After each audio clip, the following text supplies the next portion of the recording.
근데 그 열심이 어떤 열심으로 열심을 낸다 봤더니 어떤 열심으로 열심을 내는 거예요?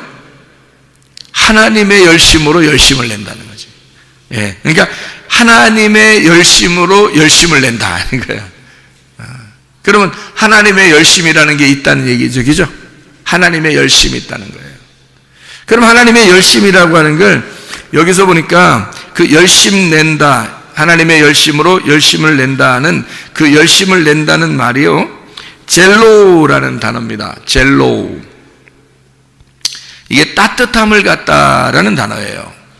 이게 사랑한다라는 말이고 질투한다라는 말이에요. 질투한다. 열망한다라는 말이거든요. 자, 이게 어디서 나온 단어냐면 젤로스에서 나온 단어고, 이 젤로스라는 단어가 영어도에 질투 이게 있죠. 젤러스라는 게죠. 근데 이게 젤로스라는, 그러니까 그 영어가 헬라어에서 나온 거예요. 헬라어 젤로스, 이 열심, 질투, 여기서 나온. 그게 이제 제오에서 나온 단어거든요. 제오. 이게요, 뜨겁다, 열정적이다, 타오르다, 이런 말이에요. 여러분 질투 해봤나요? 질투 해보면 어때요? 막 가슴이 타오르는 것 같죠? 네, 질투하면요 가슴이 타오르는 것 같습니다. 뜨겁습니다. 네, 열정적입니다. 그죠? 네, 그게 이제 질투라는 건데요. 질투가 이게 원래 이런 말이 이게 나쁜 말이 아니고, 이게 나쁜 말이 아니라 하나님의 열심이라는 단어를 질투라는 단어로 쓴 거예요. 그러니까 하나님의 열심이라는 거는 어떤 마음이라는 거야? 그 하나님의 사랑이 질투하는 사랑을 갖게 된 거야. 예, 그러니까 하나님은 우리를 너무 사랑하시기 때문에 질투하신다. 여러분이 어떻게 하면 하나님이 질투하실까? 세상을 자꾸 좋아하면, 다른 영을 따르면, 다른 말씀을 따르면, 다른 거를 다 더 좋아하면, 하나님보다 다른 걸 더 좋아하고 그러면 하나님은 질투하신다는 거예요. 그러니까 왜 질투하시느냐? 하나님의 열심이에요. 하나님은 자기가 사랑하는 자를 위해서 자기의 열심으로 사랑한단 말이에요. 그 열심으로 사랑하는 거를 성경에서는 질투한다 이렇게 표현한 거죠. 그러니까 가슴이 타오르고 가슴이 뜨겁다 하는 거죠. 그게 질투라는 단어거든요. 그러니까 하나님은 그렇게 우리를 사랑하신다는 거예요. 그러니까 질투 안 해본 사람들은 말을 하지 말아야 되는 거지. 질투 안 해보면 뭔가 모르는 거야 지금. 그러니까 질투라는 거는 사랑하는 거에 대한, 그러니까 내가 이 사람을 사랑하는데 저 사람이 다른 사람하고 자꾸 얘기를 많이 해. 내 이 사람을 사랑하는데 이 사람이 딴 사람하고 자꾸 얘기를 많이 하고 딴 사람하고 더 웃는 것 같고 이런 게 있잖아요. 그러면은 속에 어떤 마음이 생겨요? 질투하는 마음이 생긴다고, 그죠? 질투하면 생기면 가슴이 타오르는 것 같고 막 가슴이 뜨겁고 막 이런 마음이 든단 말이에요. 그러면 어때요? 예, 그러면 이게 이제 열심, 사랑이라는 거예요. 그게. 그러니까 이 질투는 하나님의 열심, 그러니까 나의 열심, 이것이 하나님의 그 질투심, 하나님의 그 질투, 나의 질투, 이런 거죠. 이게 사랑이라는 말이거든요. 그러니까 이런 사랑이 없는 게 아니라 있어야 된다는 얘기입니다. 이게 있는 게 당연한 거예요. 여러분, 다른 이웃집 사람들한테 막 질투 느끼고 그래요? 그런 거 아니잖아요. 자기 남편이나 자기 아내한테 질투심을 느끼지. 아니 옆집 지나가는 아저씨한테 괜히 질투심 느끼고 막 그런 이상하잖아. 아줌마도 아닌데 자기가 그 남편이 다른 사람이랑 막 얘기하고 그러면 막 질투심 느끼고 막 그래요? 이상하잖아. 그 아줌마가 다른 남자랑 막 얘기하는데 자기가 그 이웃집 아저씨도 아닌데 괜히 막 질투심 느껴서 막 어떡하지 막 이러면 안 돼. 이상하잖아요. 다른 사람들은 우리하고 상관이 없으니까 질투심 안 느낀다고. 근데 자기 남편, 자기 아내에 대해서는 어때요? 질투심이 느껴지죠? 왜? 사랑하니까 그런 질투심이 느껴지는 거예요. 그 질투심을 막 이상한 방향으로 자기가 막 이렇게 억압하거나 막 윽박지르거나 잘못된 방향으로 해서는 안 되지만, 왜냐하면 그것도 인격이니까 서로가 그렇게 하면 안 되겠지만, 그런 마음을 갖는다는 것은 다소 사랑이 있다는 얘기죠. 질투심이 느껴진다는 얘기는 그만큼 사랑이 있다는 얘기예요. 예수님도 우리를 그런 질투심이 있어요. 하나님도요, 우리에게 대한 그 질투심이 있다는 거죠. 그러니까 하나님의 그 열심, 하나님의 그 질투심, 그게 있다는 거예요.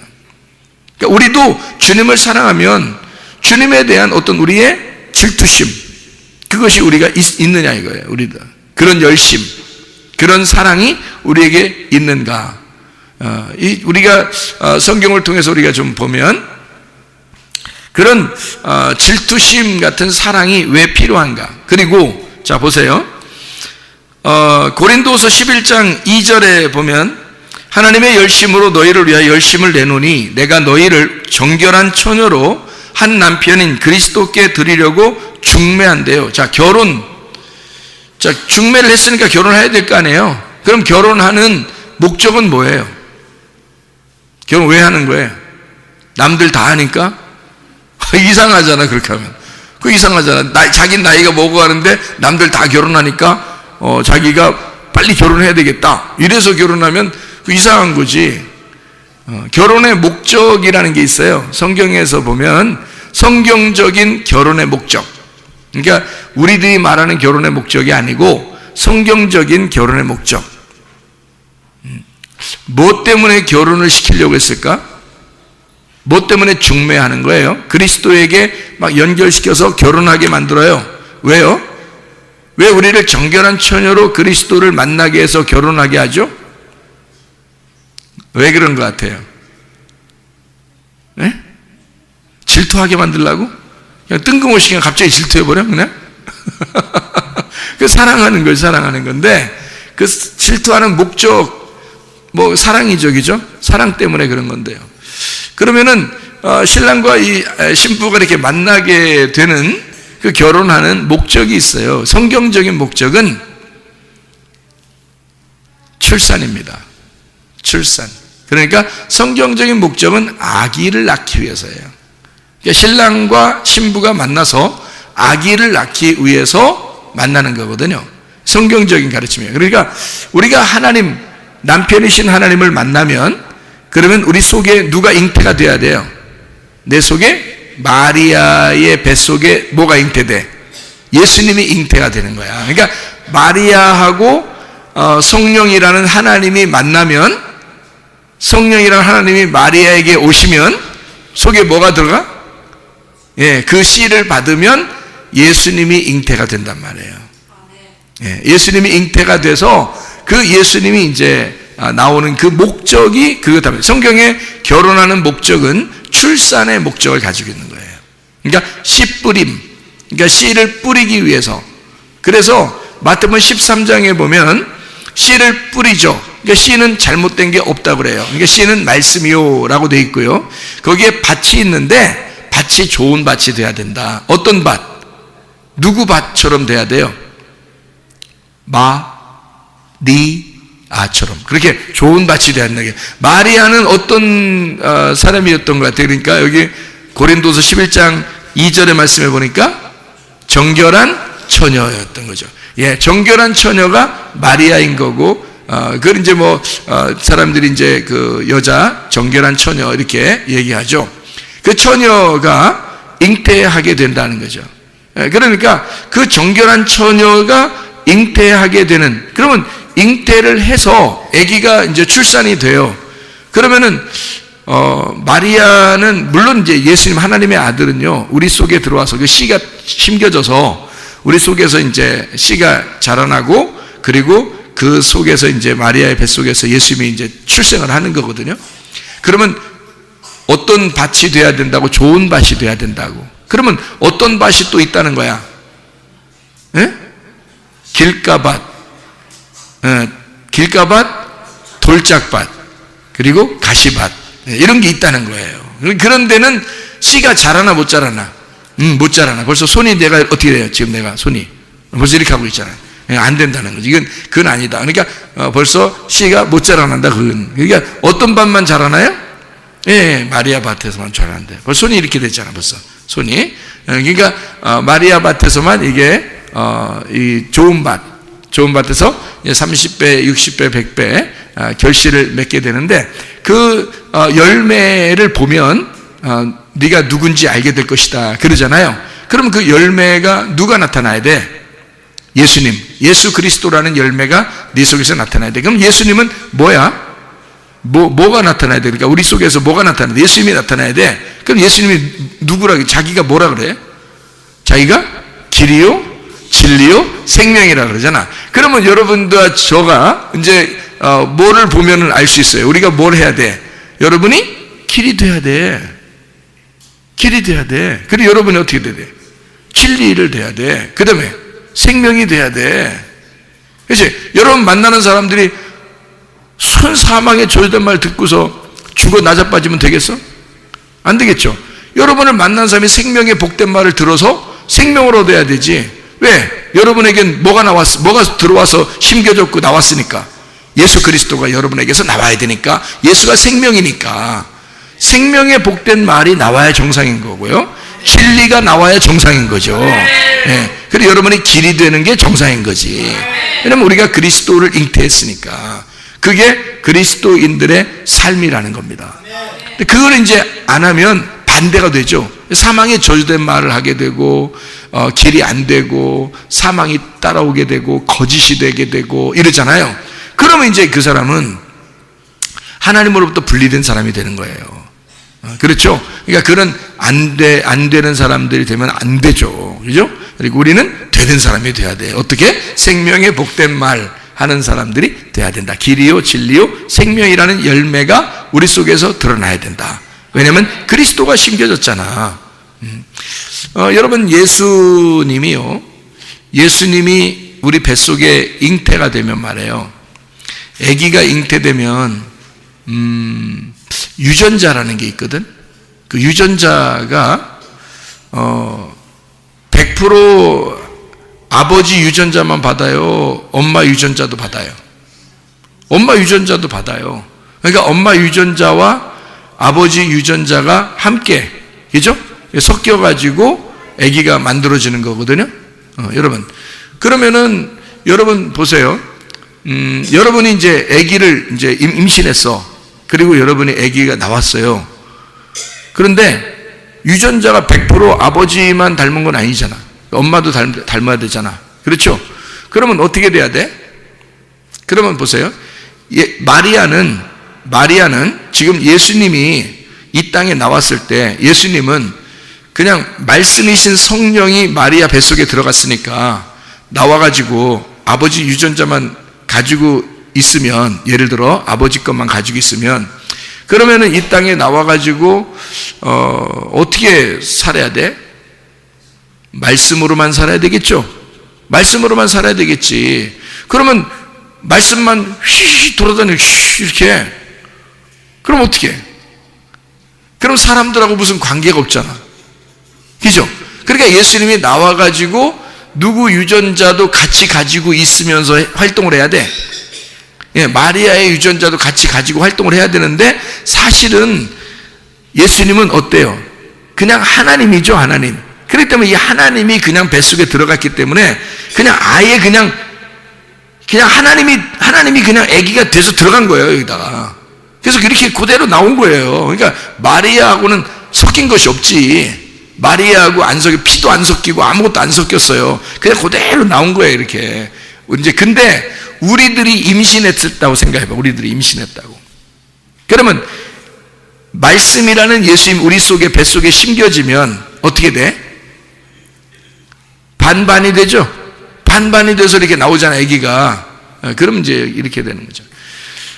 예수님이 이 땅에, 예수님께서 하나님의 아들로 이 땅에 임신됐다가 그대로 나올 때는 하나님이셔요. 하나님이신데, 말씀이신데, 그분이 자기가 인간의 육체를 입고 나왔다 그래. 그래서 자기를 뭐라 그러냐면 말씀이 육신을 입고 왔다, 그렇게 말하는 거야.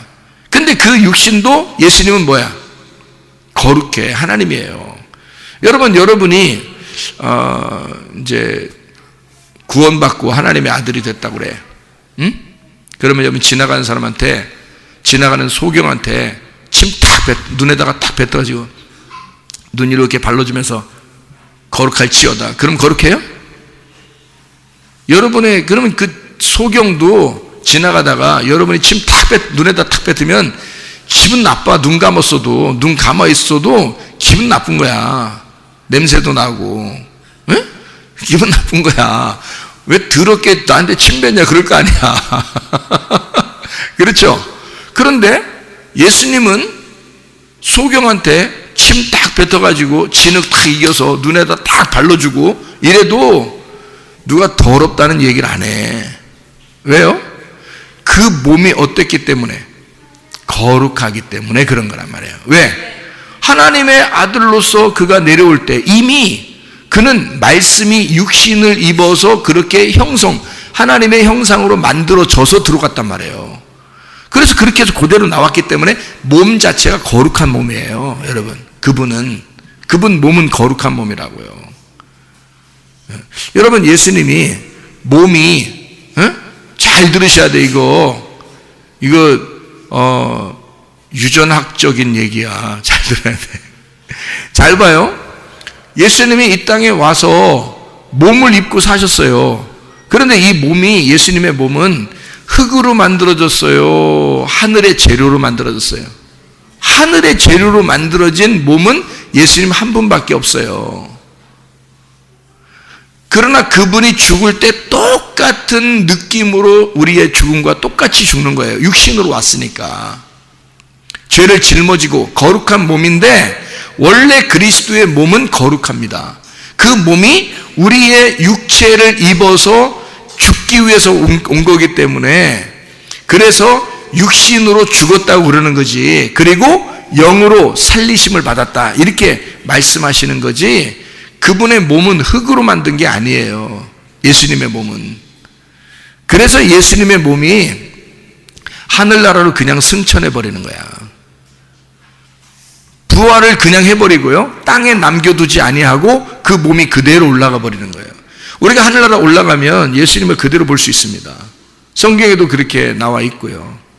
그러니까 그분의 몸은 원래 하나님의 재료란 말이에요. 하나님의 재료고 하나님의 재료로 하늘에서 내려오신 분이라고. 근데 우리 인간들은 뭐야? 흙으로 만들어졌잖아. 그러니까 죽으면 흙으로 다 돌아가야 되는 거야. 옷을 새로 입어야 되는 거고 몸을 새로 입어야 되는 거예요. 하늘나라 올라가면. 무슨 말인지 알겠죠? 그래서 우리의 육체는 더러운 거고 예수님의 육체는 몸이기 때문에 거룩한 거란 말이에요. 근데 그분이 마리아의 뱃속에 들어갔다 나온다고 하는 것은 유전학적으로 보면 인간의 상태를 그대로 같이 반씩 가지고 있겠다는 얘기야. 그러니까 한마디로 말하면 인간의 몸으로도 인간의 상황을, 인간의 그 환경을 그대로 흡수하겠다는 얘기입니다. 하나님의 말씀이신데, 오직 하나님이신데, 유전학적으로 보면 아기가 이렇게 아빠와 엄마가 이렇게 만나잖아요. 그럼 아기가 나올 때 반반씩 담는다고. 유전학적으로 반반씩 이게 세포가 나눠지면서 생겨나는 거라고, 아기가. 그죠?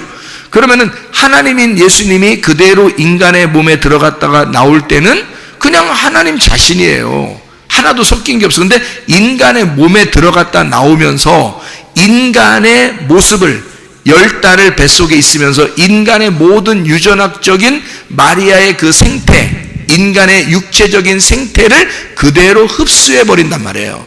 반 정도를 흡수해버려서 하나님이시지만 인간으로 사는 거란 말이야. 무슨 말인지 알겠어요? 그래서 하나님으로서 인간으로 사는, 자, 그가 예수님이란 말이에요. 그런데 우리 인간들은 어때요?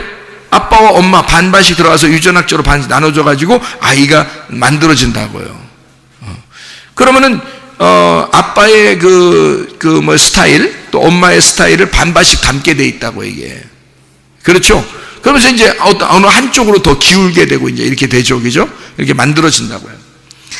그러면 예수님도 마찬가지로 이 땅에 내려왔을 때는 인간의 그 육체적인 그 삶의 형태를 그대로 흡수하면서 그 삶을 그대로 살아가시는 거라고. 인간의 삶을 그대로 살아가시는 거란 말이에요. 태어났을 때는. 이해가 되겠죠? 무슨 말인가? 예. 그러니까 여러분이 보세요. 자, 하나님의 말씀이 여러분에게 심겨졌어요. 그러면 그 하나님의 말씀이 뭐예요? 하나님 말씀이 씨, 아빠의 씨란 말이에요.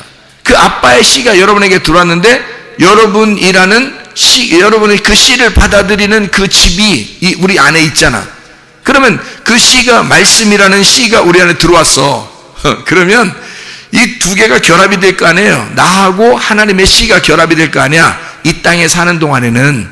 그러니까 여러분이 하나님의 말씀을 받아 구원받았다고 완전히 사람이 그 다음날 180도 변하지는 않더라는 거지. 이해가 돼? 무슨 말인가? 네, 그래서 왜 180도 변하지 않는 거야? 완전히 하나님의 씨로 완전히 바뀌어야 되는데 그 다음날 되면, 근데 그렇지 않다는 거지. 인간의 삶을 그대로 사는 거. 왜? 반 정도가 섞여 있잖아요. 우리의 유전학적인 삶이 섞여 있다고.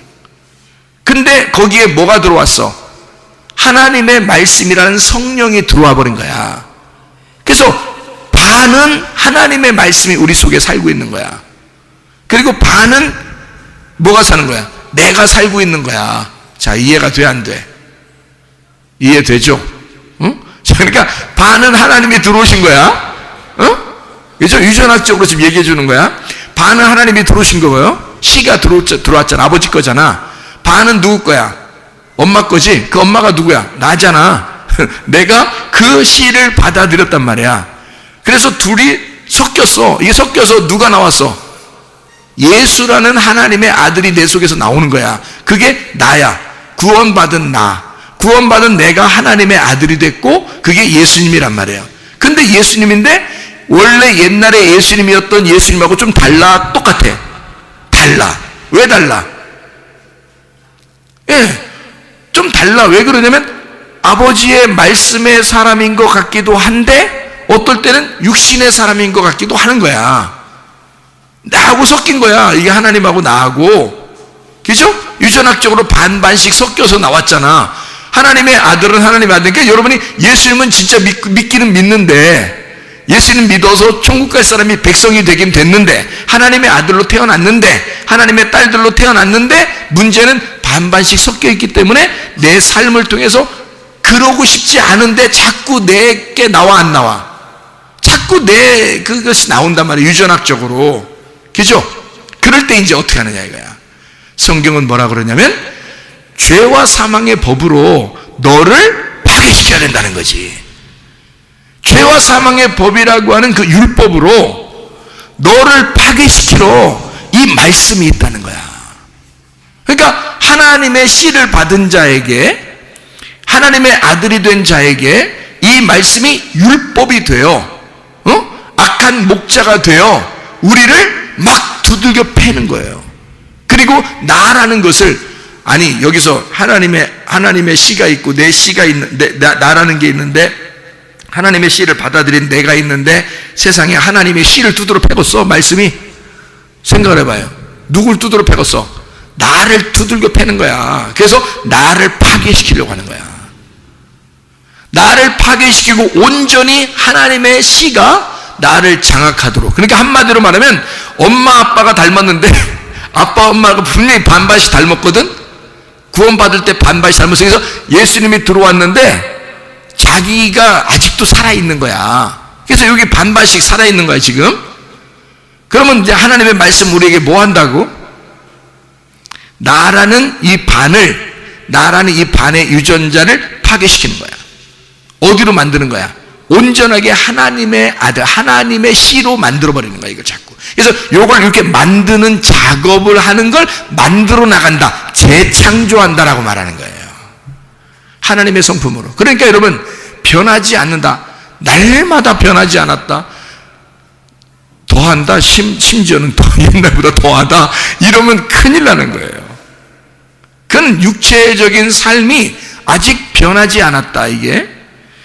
하나님 아버지의 씨가 그만큼 무능력해지고 자기의 씨가, 자기의 자기의 유전자가 훨씬 더 강력해서 자기의 그 나쁜 유전자대로 막 살려고 하는 게 더 커졌다 이거야. 근데 하나님이 그렇게 될 수 있나요? 하나님은 절대 질 수가 없거든. 야곱의 속에 하나님의 말씀이 심어졌어요. 야곱은 축복을 받은 자야. 그리고 야곱이 돌아다니도 야곱이 하나님의 성품으로 살아가질 않아. 그냥 야곱 원래 옛날 그런 그 야비했던 그런 야곱의 성품으로 계속 살아가요. 하나님이 계속 다루시고 해서 결국 어떻게 해요? 부러뜨려 버리죠. 부러뜨려 버리고, 그리고 이스라엘, 자, 야곱을 빼버린 거죠. 야곱을 빼버리는 거야. 그리고 이스라엘, 하나님으로 다스리도록, 하나님이 돼서 다스리도록 만들어준, 그게 이스라엘이야. 그러니까 야곱을 빼버리는 거예요. 부러뜨려서. 성경에 사울 왕과 다윗 왕이 같다 그랬죠. 그죠? 그래서 사울 왕이 어떻게 죽으니까 다윗 왕이 등극을 하잖아. 왕이 되잖아. 그것처럼 이 둘 중에 하나가 죽어 없어져야 하나가 왕이 되는 거란 말이에요. 그거라고. 그러면 우리 속에 사울 왕 같은 게 있고 다윗 왕 같은 게 있단 말이야. 그러면 사울 왕 같은 게 어떻게 해? 하나님은 이걸 파괴시켜 부러뜨려 버리고, 그리고 다윗 왕이라는 예수님을 자꾸 그 씨를 살려버리는 거죠. 그래서 그쪽 유전자를 키워버리는 거예요. 그러면 내 유전자가 점점 축소되고 하나님의 유전자가 나를 장악해버리는 거예요. 점점. 그래서 이 아이가 태어날 때는 엄마 아빠 반씩 닮았는데 이상하게 자라나면서 아빠 쪽을 확 닮아버리는 거지. 그러니까 처음에는 안 그랬는데 나중에 보니까 얘가 진짜 예수 같은 거야. 재창조가 되고 있는 거지. 속에서 재창조가 되고 있는 거지. 그러니까 결혼하는 목적은 뭐냐? 씨뿌림, 출산입니다. 출산. 그래서 아기를 낳게 하고자 중매쟁이가 있어서 그리스도라는 신랑하고 나라고 하는 신부를, 정결한 처녀를 중매시키는 거예요. 하나님의 말씀이 그렇단 말입니다. 말씀을 증거하는 자, 말씀, 이것이 그리스도와 여러분을 중매시키는 거예요. 그래서 결혼하는데 목적이 뭐라고요? 출산의 목적을 가지고 있다는 거야. 그러면 출산하면 바로 그 다음 날부터 100% 말씀적인 사람이 돼야지. 근데 그게 안 되죠. 왜 안 되는가? 유전학적으로 보니까 나올 때 반반씩 섞여서 유전학적으로 나오더라는 거지. 그러니까 나도 살아있고 그리스도도 살아있는 거야. 이 속에서 나라는 인간 안에 같이 살아있는 거야. 그러니까 성경은 어떻게 해야 돼? 반드시 그리스도가 나를 장악하시도록 이걸 계속 창조해 나가는 거예요. 나와서.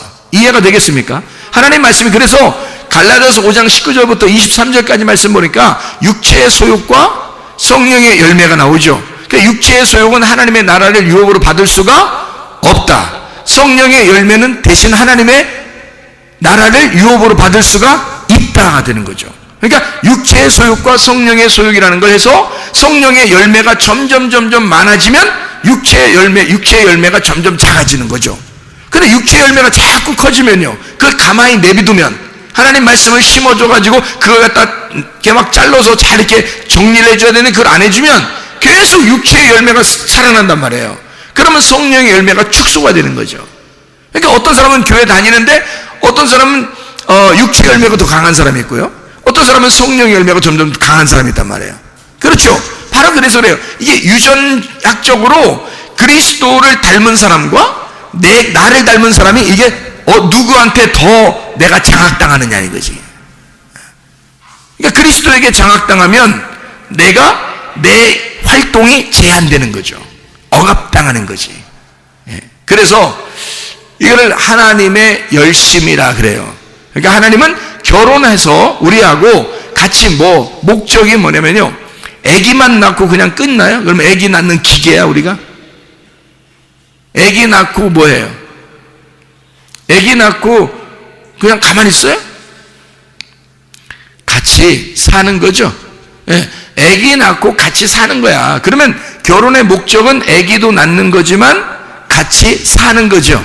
같이 사는 걸 성경에서는 뭐라고 그러냐면 동행이라 그러는 거지. 같이 동행하려고 원래는 딴 사람이었잖아요. 둘 다 다른 사람, 딴 데서 살았잖아요. 근데 결혼하면 어떻게 돼요? 다른 사람들이 볼 때, 저거 부부야 그러잖아요. 그럼 같이 있는 거죠. 같이 다니는 거죠. 교회도 같이 오고, 길도 같이 다니고, 집에도 같이 가고, 같이 밥을 먹고, 이러잖아요. 그러니까 같이, 하나로 본단 말이에요. 그러니까 아내와 남편이 결혼하고 나면 바로 하나로 봐요, 이거를. 둘이라고 보지 않고, 하나로 본다고. 그럼 이걸 뭐라고 그러냐면, 동행이라 그렇게 말하는 거예요.